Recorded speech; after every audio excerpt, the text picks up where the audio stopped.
አሰላሙ አለይኩም ወራህመቱላሂ ወበረካቱ። ሰላም ናችሁ? እንዴት ናችሁ? ያው እኛ ብዙም ተከታይ አይኖረንም፣ በእርግጥ እናውቃለን። ኢንሻአላህ ያው መቼም አለባበሳቸው ልዩ የሆኑ ናቸው፣ ብዙ ተከታይ የሚኖራቸው ማለት ነው። እኛ ደግሞ አልሐምዱሊላህ ምርጫችን ይሄ ነው፣ ምርጫችን ይሄ ነው እላችኋለሁ።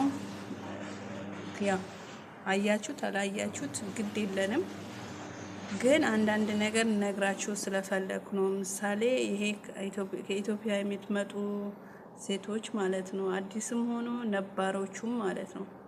በተለይ እዚህ ሀገር ሁለት ሰራተኛ ነው የሚሰራው። አብዛኛው ቤት ሁለት ሰራተኛ ነው። ሁለት ሰራተኛ ማለት ነው ጥሩ አይመጣላችሁም ለእናንተ። ብቸኛ ሆናችሁ ብትሰሩ ይሻላል። ስራ ቢበዛም እያረፋችሁ ትሰራላችሁ። ለምን እኩል ላሰሩ ትችላላችሁ ወይ? ስራውን እኩል አድርጎ አካፍሎ ካልሰጧችሁ ማለት ነው እሺ አትበሉ፣ አትምጡ። ባትመጡ ይሻላል እንደው ሁለት ሰራተኛ ያለበት ቤት ከምትመጡ ማለት ነው። ለምን አንዱ ቀልጣፋ ይሆናል፣ አንዱ ፎዞ ይሆናል። እኩል አሰሩ።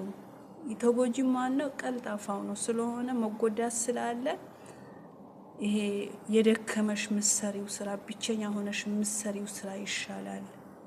መቼም እነሱም ያው ያውቃሉ፣ ይረዳሉ።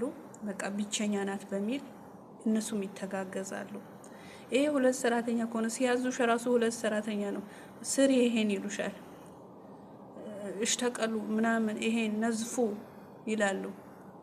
እና አንቺ ምን ትያለሽ? ታጸጃለሽ፣ ትሰራለሽ። ያቺ ግን ላሰራ ትችላለች። ስለሆነ እኔ የምላችሁ ብቸኛ ብትሆኑ ነው የሚሻለው።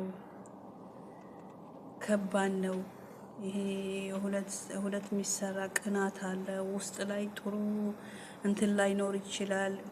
በቃ አንዱ በሰራበት አንዱ በደከመበት አንዱ ሊያርፍበት ይችላል። ስለሆነ ለእናንተ ጥሩ ስለማይመጣላችሁም ብቸኝነት ብትመርጡ ይሻላል። የበለጠው እሱ ነው እላችኋለሁ። አይ አንዳንድ ጥሩ አሉ፣ ግን እኛ ማለት ከጅምሩ የኛ ኢትዮጵያዊ ማለት ነው ሀገራችንም እንባላለን፣ ሰው ሀገርም እንባላለን። ምክንያታችን ምን እንደሆነ አይታወቅም። አላህ ሂዳያ ይስጠን ማለት ነው። ምክንያታችን አይታወቅም።